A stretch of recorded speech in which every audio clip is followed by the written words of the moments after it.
Hello, this is CityScape, a regular vodcast featuring people, place, and ideas that impact our community. I'm Dan West of the Livonia Westland Chamber of Commerce. Today we will learn more about the construction taking place here on the campus of Schoolcraft College.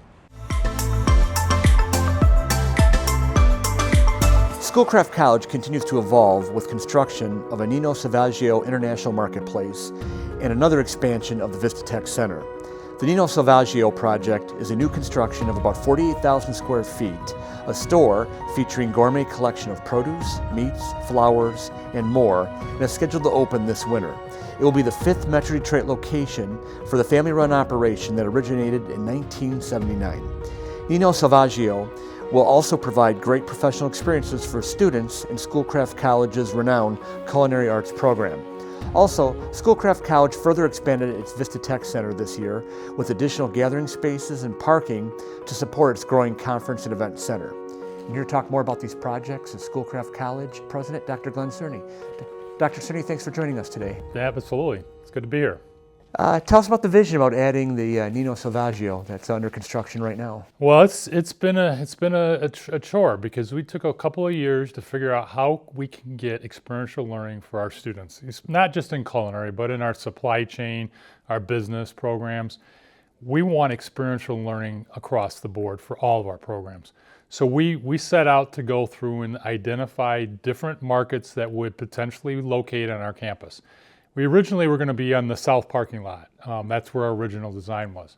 And the concept was bring a real live store here, have our students work in the store in terms of internships, externships, and also be hired in the store. And at the same time, get the flavor of what it does, what it means to run a $40 to $50 million operation, where you're buying perishable goods every day in the Detroit produce market for $100,000, you've got to figure out how to get that from the distribution, from the wholesale, all the way to retail, and how to market that.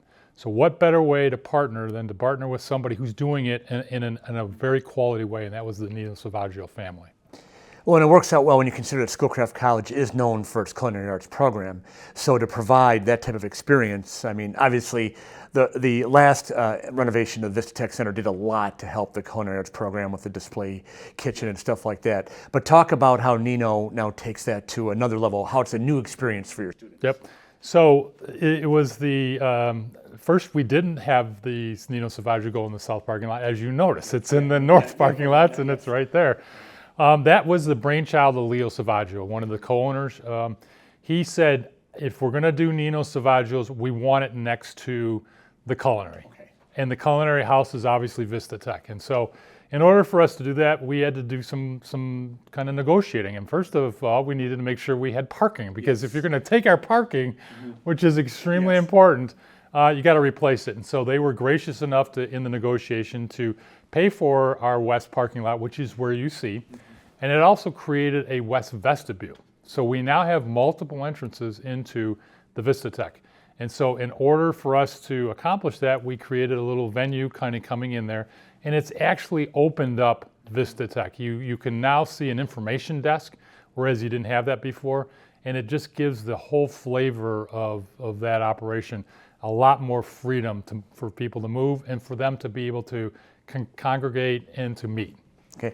Now with the VistaTech Center, like I said, you put a good chunk of change into it a couple of years ago, and adding that space right now. Obviously, the parking on the front was a big add. Obviously, you're able to save it. But what additional type of spaces will be added at the VistaTech with this latest expansion? So we got additional rooms for meeting, additional rooms for the information desk, and then places where people can communicate outside of a classroom.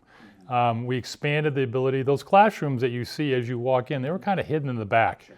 Now you have access to multiple ways, whether you come through the Main Street Cafe or you come through the West Vestibule, you now can access those in a much quicker fashion for the breakout sessions. Deponio is still Deponio, and so we'll continue to do that. We have lights now that actually work. Other than through a floppy disk.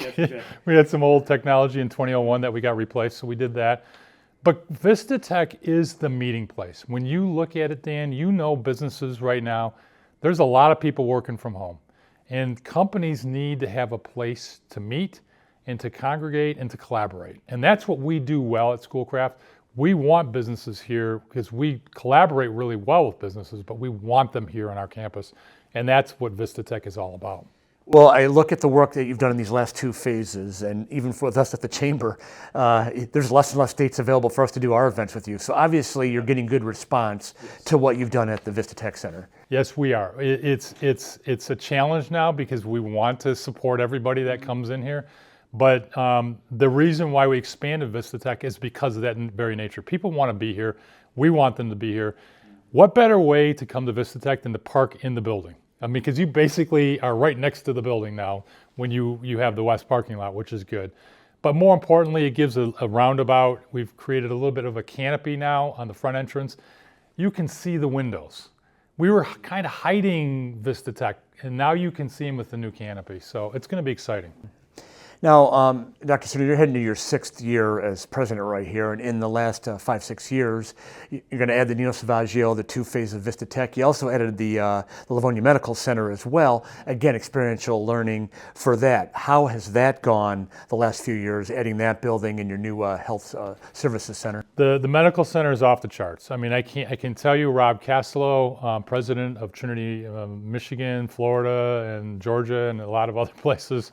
He is ecstatic. He was our commencement speaker for this past graduation. And I can tell you, he said it's a home run for them, but it's a home run for us because our students get the ability to work in there. From a radiology standpoint, we've got surg tech, medical assisting, our nurses are in those. So that building is occupying a lot of good service for our community as well. I know that a lot of Schoolcraft employees have changed their physical addresses now to those doctors in those offices. So that's been great. And we've now got conversations about more that we're going to do with Trinity, which is great. That also spawned the ability for Trinity to fund scholarships, not only for our students on the nursing program or radiology or all the different healthcare programs, but for their colleagues. They've now got colleagues in the hospital or in their medical system that they send to Schoolcraft to get more training, and they pay for that, which is a great. We also have the same operation with Cornwall, and Henry Ford and U of M is all right in the stone's throw here, and so we believe strongly about community, making sure that our community's got the best healthcare, and I'm telling you, it does. I mean, with those 4 entities right here, it's providing a great service. So you're seeing growth in post-secondary and professional development opportunities here at Schoolcraft with what you got offered here. Absolutely. And then for good measure, you expanded your athletic facilities offerings by adding 2 additional soccer fields in the past year.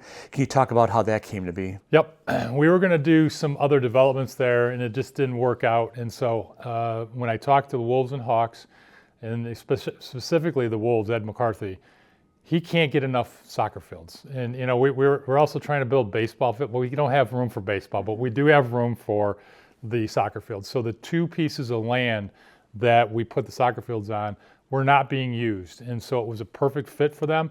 They absolutely love it because they have 500 to 600 kids that are rec kids that play soccer. And it's not that they don't play good, but it's not at the same level as the Wolves tryout, the team. So they're excited about that. They're in the midst now of putting in lights because they paid for the whole thing. So, which is great because they get the benefit of it. But also our Schoolcraft teams do as well. So our Schoolcraft teams during the time of 8 to 3, they get to use it. So not only do they get to use the dome and the outdoor field there, but they also the outdoor fields. So, Dr. Cerny, as you prepare for another new school year coming up right now, how are things looking for enrollment and programming this upcoming school year? So thank you to Governor Whitmer. The Community College Guarantee is a huge success. Michigan Reconnect, huge success. Dual enrollment, another huge success. Now that I can't give to Governor Whitmer, that's Dana Pohanke, our senator, and Matt Colasar. Both of those guys were outstanding in getting those funds to us so that we can expand that program. 24% increase in enrollment from fall to fall, Dan. Okay. So that's pretty significant. We're starting to see students come back, and they are now, looking through, and we have to get wait lists unauthorized or get them open for new classes. So that's a problem that we're having, which is a great problem to have. Mm-hmm. I love parking problems. I love enrollment problems when we don't have enough courses to open. So we can do that. So this fall, between student, staff, people going through PD programs, stuff like that, how many people will be regulars on this campus this fall? So we'll have about we're close to 9,000 students now in terms of credit students, but then you tack on another 10 to 12,000 non-credit. So you've got the PPL classes and the non-credit. And our non-credit is off the charts. I mean, it's like Taylor Swift concerts to, go in and get the, the pool.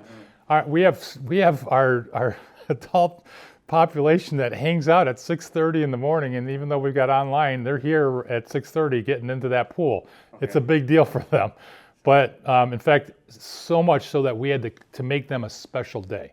We give them the first day before PPL regular registration, where they are taken care of. So it's a good thing. It's a good problem. So as you get ready for another exciting new school year, Dr. Cerny, I thank you for your time again today, and best of luck with the new school year. I appreciate it, Dan. Thanks for coming. That's all the time we have for this edition of CityScape. We thank you for watching today, and we'll see you next time.